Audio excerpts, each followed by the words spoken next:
I think that like the government should be enhancing Indigenous voices, not only within like federal or provincial for that matter. I think even the voices of children is very important for Canada and all of Canadians to know um, what we went through.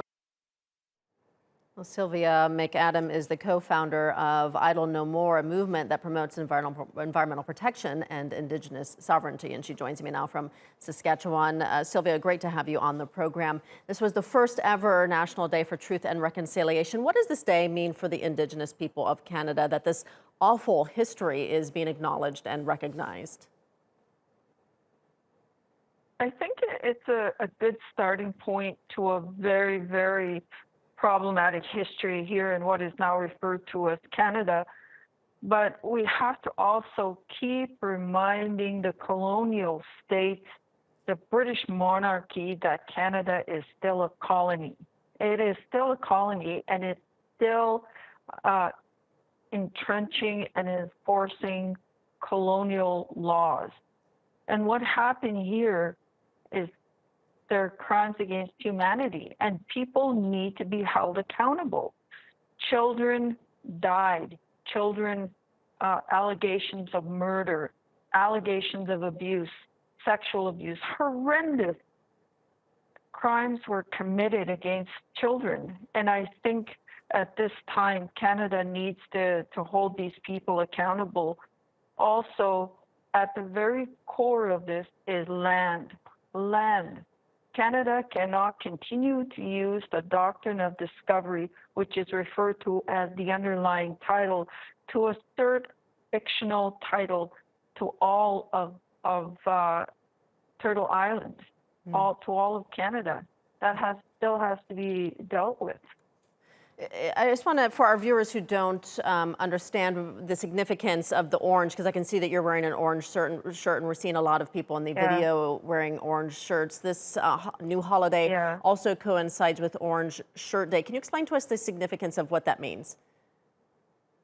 There was a young lady who was in residential school, and she wanted to wear an orange shirt, and she was forbidden. In fact, I think if I recall, that her shirt was taken away from her, her orange shirt was taken away from her, and she never saw it again. So this is a reaffirmation of our freedom to wear what we want to wear and the freedom of children.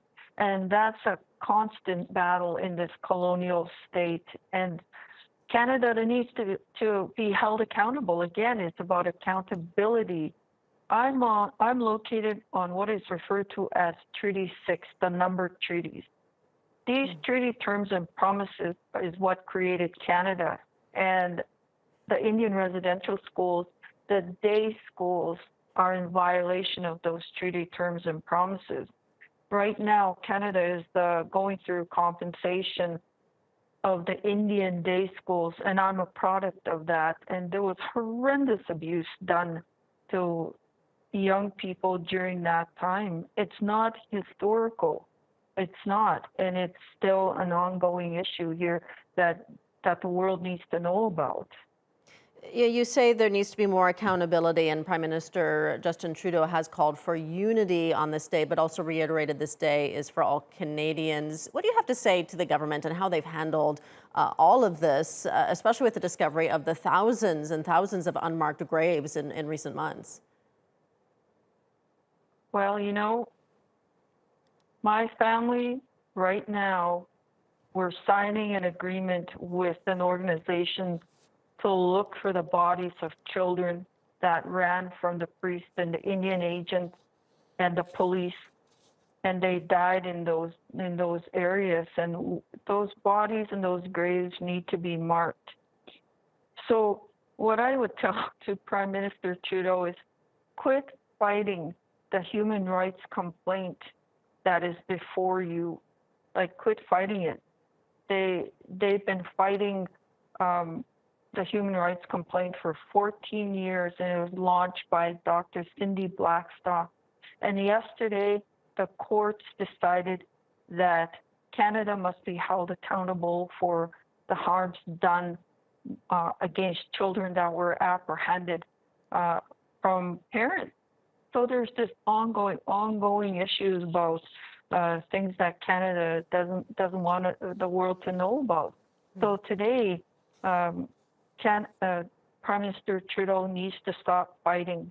He needs to stop fighting the compensation of children. Okay, and we're going to leave it there for now. Sylvia McAdam joining us from Saskatchewan. Thank you.